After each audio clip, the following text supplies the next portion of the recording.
అందరికీ నమస్కారం. సతీ సాగమనం అనగా భర్త చనిపోయిన తర్వాత భార్యని కూడా చితిమంటల్లో సజీవంగా తోసేవాళ్ళు అంటుంటారు.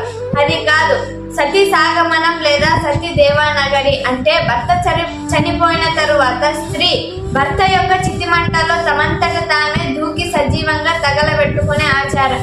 ఇది మన భారతదేశంలో ఒక చరిత్రాత్మకత పద్ధతి అని ముద్ర వేశారు. ఇక్కడ మీకు కనబడుతున్న చిత్రం ఏ దేశానికి చెందినది, ఏ పుస్తకంలోనిది ఈ చిత్రం?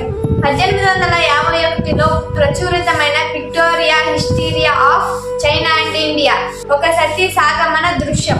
అలాంటప్పుడు మన భారతదేశ ఆడవాళ్ళకెందుకు ఇంత ధైర్యం ఇచ్చింది?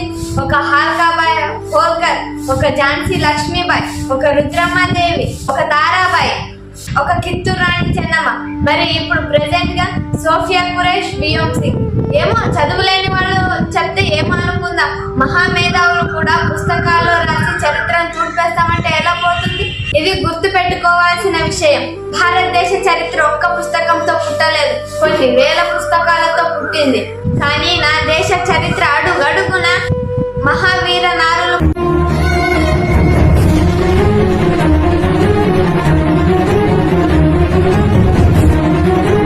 పుట్టి మన దేశాన్ని నడిపించారు.